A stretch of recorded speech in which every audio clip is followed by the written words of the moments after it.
भारतीय नववर्ष के मौके पर कर्तव्य समर्पण समिति द्वारा शहर के सिविल लाइन क्षेत्र जिगर मंच कंपनी बाग में एक शाम संस्कृति के नाम कार्यक्रम का आयोजन किया गया। कार्यक्रम में दिव्य ज्योति जागृति संस्थान के संस्थापक और संचालक सर्वश्री आशुतोष महाराज जी के शिष्य स्वामी तेजोमयानंद जी महाराज द्वारा हिंदू नव वर्ष के तथ्यों पर प्रकाश डाला गया, जिसमें उन्होंने बताया कि ग्रेगोरियल कैलेंडर द्वारा प्रतिपादित 1 जनवरी की बात करें तो इस दिन नएपन का कोई मंगलम या सार्थक कारण नहीं दिखाई पड़ता। वर्षों पहले किसी राजा ने इसका आदेश जारी किया और बस हमने मान लिया। नहीं तो पहली जनवरी की ठिठुरती सर्दियों में जब सारी प्रकृति सुप्त और गुमसुम और जमी हुई होती है, जरा जरा मानो ऊन और अलसा रहा होता है, तब काहे का और कैसा नव वर्ष। इसके विपरीत भारतीय संवत के अनुसार चैत्र शुक्ल प्रतिपदा पर नवीनता की छटा अपने आप ही प्रत्यक्ष हो जाती है। एक नहीं अनेक युक्तियां इस दिन को वर्ष का पहला दिन घोषित करती हैं। चैत्र शुक्ल के आते ही कड़कड़ाती ठंड के तेवर ढीले पड़ जाते हैं। पीली हवाएं बसंत की बयार बन जाती हैं। शाखाओं पर नव पल्लव खिलते रखते हैं। ये चेतना, ये जागना, ये गति नहीं, यही तो है नववर्ष के साक्षी। अतः चैत्र शुक्ल पर ही भारत की सामाजिक चेतना नववर्ष में प्रवेश करती है। भारतीय काल गणना के अनुसार इसी दिन ब्रह्मा जी ने सृष्टि का सूत्रपात किया। इसी घड़ी में भगवान नारायण ने मत्स्य अवतार धारण किया। यही वो शुभ दिवस था जब अयोध्या में श्री रामचंद्र भगवान का राजाभिषेक हुआ। स्वामी दयानंद सरस्वती जी ने आर्य समाज की स्थापना की। इसी शुभ मुहूर्त में चैत्र शुक्ल को विशेष रूप से प्रजापति और सूर्य नामक तरंगों की बरखा होती है। ये सूक्ष्म तरंगे अध्यात्म बल की बहुत घनी और उत्साह कार्य करती हैं। अतः यदि इस शुभ घड़ी में शुभ संकल्पों के साथ नए साल में कदम रखा जाए तो कहते हैं कि इसलिए विचार कीजिए, यदि हमारे व्यवहारिक हिसाब किताब, सरकारी कामकाज, राजनयिक कोष का चयन, संचालक, शिक्षा सत्र आदि 1 अप्रैल को ही नव संवत के प्रारंभिक रूप में रहते हैं, तो फिर हम व्यावसायिक तौर पर भी इसी के आसपास पड़ने वाले चैत्र शुक्ल को अपना नव वर्ष का उद्घाटन दिवस क्यों नहीं मान सकते। जब हम अपने धार्मिक अनुष्ठानों, मांगलिक काम का जो व्रत उपवास हो, मुंडन विवाह हो, तीज त्योहार पर उत्सवों आदि को भारतीय पंचांग के इशारों पर ही निर्धारित करते हैं, तो फिर जीवन के हर वर्ष के सबसे पहले दिन को क्यों नहीं।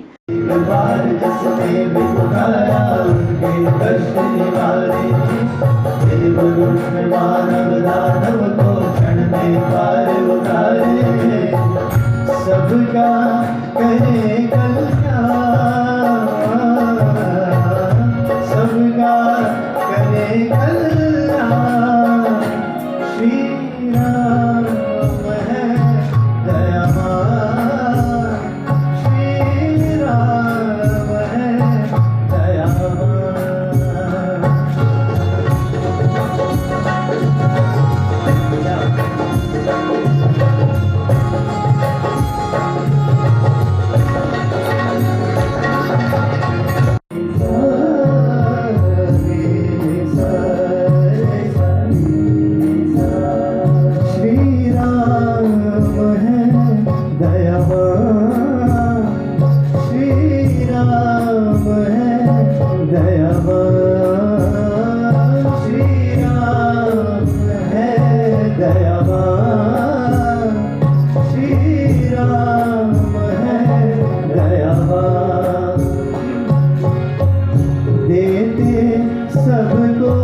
श्री राम है दयावान, श्री राम है दयावान। इस मौके पर विशेष अतिथि के रूप में मुरादाबाद के मंडलायुक्त अंजनी कुमार सिंह ने कहा कि आज की युवा पीढ़ी को अपनी भारतीय संस्कृति से परिचय करवाएं।